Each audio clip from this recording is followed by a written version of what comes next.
wala amma ba'du. Terima kasih tuan-tuan. Ada beberapa perkara yang perlu saya sebutkan sebelum kita mula. Terima kasih kat tuan-tuan, terutama sekali yang baru masuk. Pertama, tuan-tuan, live pagi ni agak santai sahaja sebab live pagi ni saya tak ada depan komputer. Live pagi ni saya tak ada the whole setup komputer saya sebab bilik komputer saya, anak-anak buah saya tengah tidur dalam bilik tu. So saya tak mau kejut dia orang, tak mau ganggu dia orang. So biar dia orang tidur bilik saya tu. So pagi ni saya live dengan phone sahaja. Sebab itulah dia hanya live dekat Facebook saja, dekat YouTube tak ada. Pagi ni insya-Allah. Tak apa, itu satu bab. Yang keduanya adalah tuan-tuan, oleh sebab sekarang kita live dekat phone santai-santai sahaja, maka pagi ni tak ada slide. Saya tak boleh nak tunjukkan slide kat tuan-tuan. Jadi kalaulah tuan-tuan nak semak slide untuk pagi ni, semak ayat untuk pagi ni, kita akan semak firman Allah pagi ni daripada surah Al-Ahzab. Surah Al-Ahzab adalah surah yang ke-33 dalam Al-Quran. Kita semak ayat 53. Al-Ahzab surah ke-33 dalam Al-Quran. Kita semak ayat yang ke-53 insya-Allah.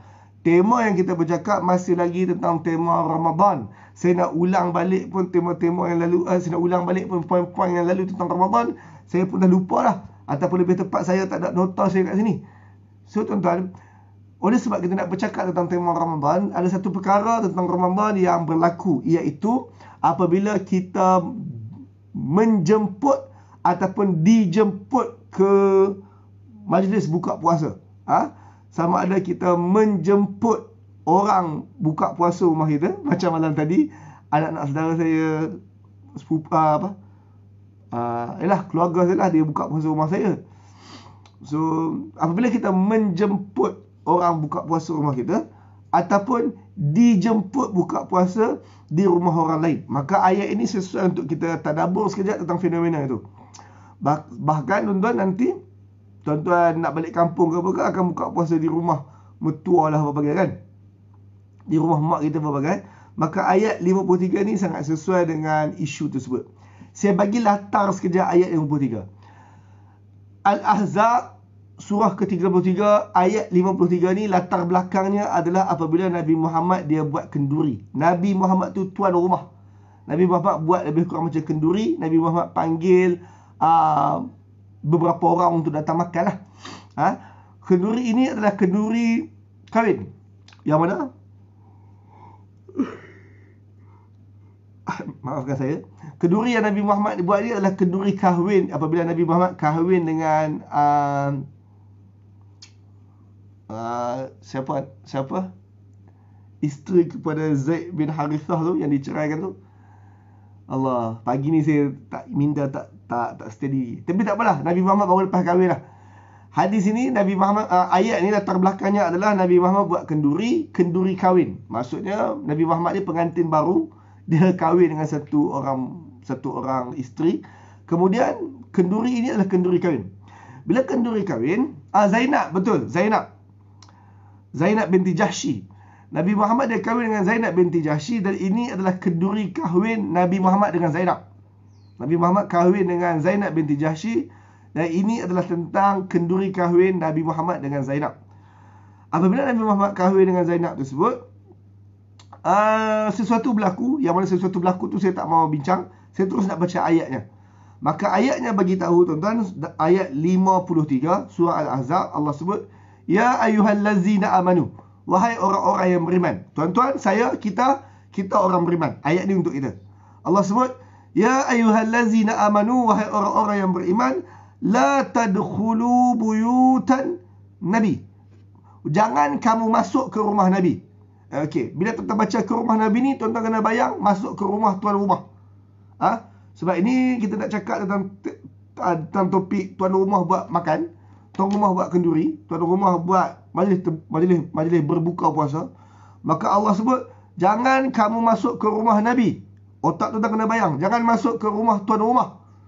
Jangan masuk ke rumah tuan rumah yang buat makan-makan tu. Illa an yu'zana lakum ila ta'am. Melainkan setelah tuan rumah izinkan kalian masuk untuk makan. Dengar elok.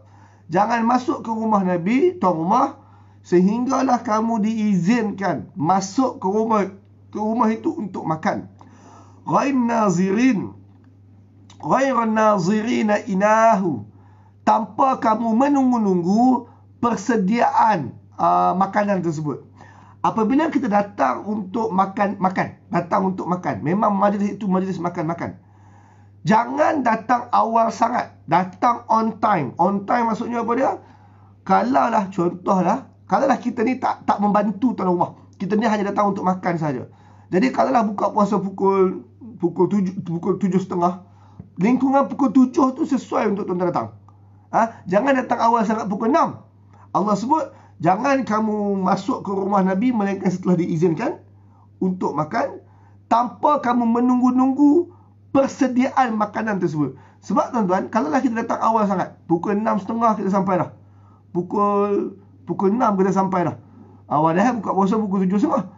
Ini menyebabkan tuan rumah yang sedang menyiapkan makanan tu jadi tak selesa. Sebab dia nak kena fikir masak lagi, dia nak kena fikir layan tetamu lagi, dan perkara-perkara begitu. Maka Allah sebut, kalau kamu dijemput datang, jangan masuk rumah tuan rumah, melainkan memang masuk dekat-dekat tempat makan lah.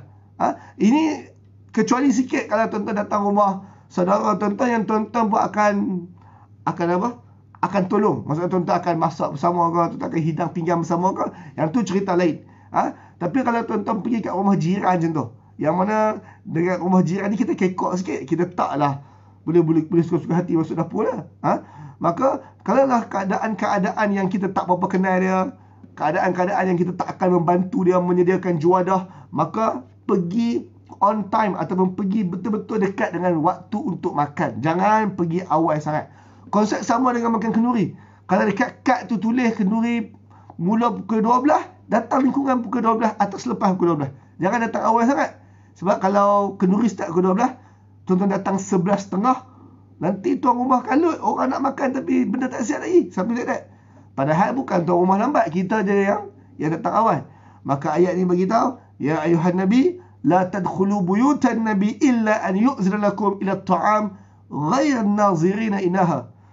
Jangan kamu masuk ke rumah Nabi untuk makan melainkan setelah kamu diizinkan, tanpa kamu menunggu-nunggu persiapan tuan rumah buat makanan tersebut.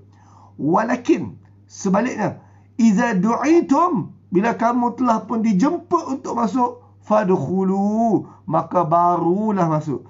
Bila kita dijemput untuk masuk, patutnya tuan-tuan, bila ada orang ajak kita untuk buka puasa, kita tanya, aku wajar sampai pukul berapa? Tanya soalan macam tu. Aku wajar sampai pukul berapa? Pukul 7 okey tak? Kalau tuan rumah kata, jom main well sikit pukul 6, kita boleh sembang dulu. Kalau tuan rumah pesan dekat kita sampai pukul 6, sebab nak sembang dulu, sebab dia kata, boleh hang dengan aku pergi main bunga api dulu, bagi bini kita masak kat rumah. Kalau tuan rumah suruh main pukul 6, buka puasa, kita main pukul 6, tak ada masalah. Ayat ni kata, iza du'itum fadkhulu. Mana? Iza du'itum fadkhulu. Bila kamu dah dijemput, baru kamu masuk. Ayat berikutnya pun saya nak tegaskan. Ayat berikutnya Allah sebut, Fa'iza ta'imtum fantashiru wala musta'finin lil hadis. Bila kamu dah selesai makan, beredar, jangan kamu menunggu-nunggu untuk bersembang-sembang. Bila kamu dah pun habis makan, beredar, balik rumah. Jangan kamu duduk lepak-lepak bersembang-sembang. Okey. Bahagian yang terakhir ni, bila kamu dah selesai makan, beredar, jangan tunggu dekat rumah tersebut untuk bersembang-sembang. Dari segi asbabun nuzul, dari segi Nabi tuan rumah, dia istilah mudah dah malam lah. Nabi ni dah malam dan dia pengantin baru, dia perlu raikan keluarga dia perlu raikan isteri dia selaku pengantin baru tu. Bila tetamu lambat balik, sebenarnya ia mengganggu privasi tuan rumah. Itu dalam konteks ayat ini terhadap peristiwa Nabi Muhammad dengan Zainab. Cuma saya nak kaitkan dengan isu kita buka puasa di rumah orang ni. Sebenarnya kaedah yang sama juga apabila kita buka puasa di rumah orang lain, iaitu bila kita dah selesai makan, kita jangan berlama-lama di tempat tuan rumah. Sebab tuan-tuan, malam-malam Ramadan adalah malam-malam ibadah. Kita tidak mahu kerana kita berada di rumah tuan rumah itu, tuan rumah melewat-lewatkan ibadah malam dia ataupun tidak beribadah malam pada hari tersebut. Kita tak mahu begitu. Justru itu kita sebut kepada tuan rumah, aku sagi bila azan maghrib, isyak aku berangkat kot. Sebut begitu. Sebut perkataan-perkataan begitu. Bila aku dah azan maghrib lagi, azan isyak lagi, maksudnya dah orang ismail isyak dah. Mungkin tuan rumah pada hari yang kita tak datang, dia pergi surau. Pada hari yang kita tak datang, mungkin dia tarawih bersama anak bini dia. So pada hari yang kita datang, dia tak buat. Sebab apa? Sebab dia ra'inkan tetamu. Of course lah. Tetamu juga perlu dira'inkan. Dan kalaulah malam itu ada tarawih di surau yang kita selalu pergi, malam itu juga ada tetamu di rumah, mestilah tuan rumah akan utamakan tetamu di rumah. Dia tak boleh pergi surau. Sebab layan tetamu ni wajib. Manakala layan pergi surau untuk solat tarawih itu adalah tuntutan kemudian. Sebab itu bagus kalau kita apabila dah selesai makan buka puasa, jangan berlama-lama di rumah tuan rumah. One of the reason adalah kerana memberi privacy kepada tuan rumah untuk beribadah. Saya bagi satu situasi lain. Apabila tuan-tuan balik kampung nanti, tuan-tuan balik kampung, bawa anak cucu balik rumah mak kita, bawa anak cucu balik rumah mertua kita. Dan kita akan tinggal dekat rumah tu selama seminggu raya. Hujung-hujung Ramadan ni tuan-tuan, kita jangan buat sesuatu yang menyebabkan datuk dan nenek ni, dia istilah mudahnya fokus layan kita instead of fokus ibadah dia. Contohnya macam ni lah. Kita baru sampai rumah, kita pun kata, mak, hari ni kita buka puasa kat luar. Tuan-tuan, sebelum kita plan ataupun rancang nak ajak mak kita buka puasa kat luar tu, plan dulu. Sempat tak balik sebelum isyak? Sebab takut mak kita ni, dia sebelum kita balik, dia ada kebiasaan untuk pergi tarawih. Tiba-tiba kerana kita balik, kita ajak dia buka puasa kat luar, hari tu dia tak tarawih. Padahal lagi 3 hari je nak Ramadan tamat. So ini namanya mengganggu privasi dia. Mengganggu privasi dia. Ataupun kita kata dekat mak kita, ni anak, pergi bagi tahu kata Wan dengan mak tok, kata lepas maghrib, lepas isyak lagi nak main bunga api. Jangan pergi mana-mana. Jangan pandai-pandai begitu tuan-tuan. Sebab kita tetamu. Kita bukan tuan rumah, kita tetamu. Jadi kita jangan buat sesuatu yang menyebabkan tuan rumah jadi serba salah. Sama ada nak memilih privasi dia, sama ada nak memilih dia punya masa dengan Tuhan, dengan nak memilih dia melayan tetamu. Wallahu alam. Saya baca balik ayat ni sepintas lalu untuk tuan-tuan recall balik. Kemudian kita akan tamatkan live hari ni. Allah sebut, ya ayyuhallazina amanu, wahai orang-orang yang beriman. Ini tuan-tuan, minta maaf slide tak ada hari ni. Saya baca daripada surah Al-Ahzab surah ke-33 ayat 53. Allah berfirman, ya ayyuhallazina amanu, wahai orang-orang beriman, la tadkhulu buyutan nabi, jangan kamu masuk ke rumah Nabi. Kalau otak kamu bayang, jangan masuk rumah tuan rumah yang buat kenduri ni, illa an yu'zana lakum ila ta'am ghair nazirina inahu. Jangan kamu masuk rumah Nabi melainkan setelah kamu diizinkan untuk masuk makan, tanpa kamu menunggu-nunggu persiapan penyediaan makanan tu. Walakin iza du'itum fadkhulu, namun bila kamu telah pun dijemput untuk masuk, maka barulah masuk. Fa iza ta'imtum fantashiru, bila kamu dah selesai makan, cepat-cepatlah beredar. Wala musta'nithina li hadis, jangan kamu menunggu-nunggu untuk bersembang-sembang. Wallahu alam. Tuan-tuan, tuan-tuan dapat sesuatu hari ni? Kalau tuan-tuan dapat sesuatu hari ni, komen di bawah, share video ini. Alhamdulillah, saya dapat sesuatu hari ini. Tuan-tuan, saya nak ingatkan, esok adalah hari Sabtu. Esok pukul 10 pagi, kita ada siri tadabbur. Al-Baqarah, sambungan kepada ayat kursi. Saya tak boleh nak tunjuk dekat tuan-tuan dekat skrin ni, tapi saya rasa tuan-tuan ingat, esok pagi 10 pagi ada tadabbur